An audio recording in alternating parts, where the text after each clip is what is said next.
Hey guys, and welcome back to another Doctor Who action figure review.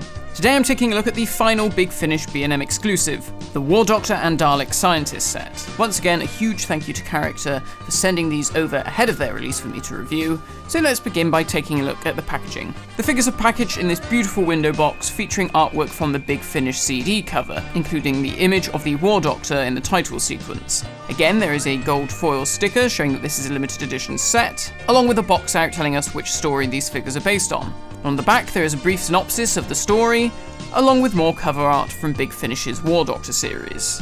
Out of the box, the War Doctor is, at first glance, a re-release of the original War Doctor from Forbidden Planet, and the Dalek is another interesting new repaint. However, the War Doctor does indeed have a few differences from the original figure.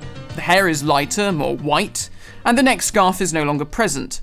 Also, the leather gaiters are now more of an ochre colour, with the trousers seemingly darker with a muddy wash, both apparently closer to what appeared on screen. So not massive changes, which is great if you missed out on the two original War Doctor releases, and just slightly different enough for those who did. I prefer it to the version seen in the 13 Doctor set, as it actually retains the colour palette that best resembles the on-screen outfit. It's a great figure. The head sculpt is a perfect representation of John Hurt, and the detailing of the costume continues to be exemplified by the paint job. The washes on the coat really get across the dirty leather feel, and the silver elements on the buttons, watch chain and bandolier really pop from the rest of the figure. As ever, it continues to be one of the strongest figures in the line, definitely worth getting hold of if you missed out on the originals. What I will say is that this figure probably exhausts any future variants, just because he only had the one costume. Unless they want to do a young John Hurt head, something I would be very happy to see, or perhaps do another release of the main figure with brown hair and a dark beard to give the impression that he's earlier in his incarnation, then I think we can safely say that this version of the Doctor has been well and truly covered. In terms of articulation, he has it at the neck, the newer half ball-jointed shoulders so the arms can swivel and move out to the sides, articulation at the biceps, elbows, wrists, waist, hips, knees, and shins. Moving on to the Dalek Scientist, this is a repaint of the standard bronze Dalek, with a dirty wash and new silver hemispheres and a silver dome.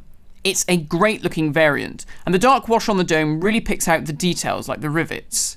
Again, like the previous Daleks in this year's B&M sets, the wash gives the metallic paint a tarnished, almost rusting look, which I think works very well, particularly when you consider these Daleks to be fighting in the biggest war the universe has ever known. One thing I will mention about the weathering, however, is that, much like how I mentioned with the Shada TARDIS, the weathering does seem to be rubbing off in some places, particularly on some of these lower hemispheres. It feels kind of tacky, and again, it does seem to wipe off ever so slightly, so that's something to be aware of and be careful with when handling these figures. This variation may come as a slight surprise to some people, as the look on the cover art suggests a metallic blue finish rather than silver. Perhaps the lighting on the cover is making the silver portions of the Dalek appear blue. I can only assume that this was a creative decision on the part of Big Finish and Character, but it certainly doesn't take away from the fact that the figure looks excellent and is another great addition to the Time War era Dalek army. As ever, the articulation consists of a movable dome, eye stalk, arm attachments, and 3 wheels on the base, allowing for a full range of accurate Dalek movement. Overall, this is a great set, particularly on the part of the Dalek, and certainly a worthwhile purchase if you missed out on the original War Doctor release. It may not be as different a release as the 8th Doctor set, or even the 7th Doctor, but it's great to see new variants coming into the line at this late stage. Once again, a big thank you to Character for sending these over, and keep an eye out at your local B&Ms as they should be appearing in shops very soon. Thanks for watching, and I'll see you guys next time.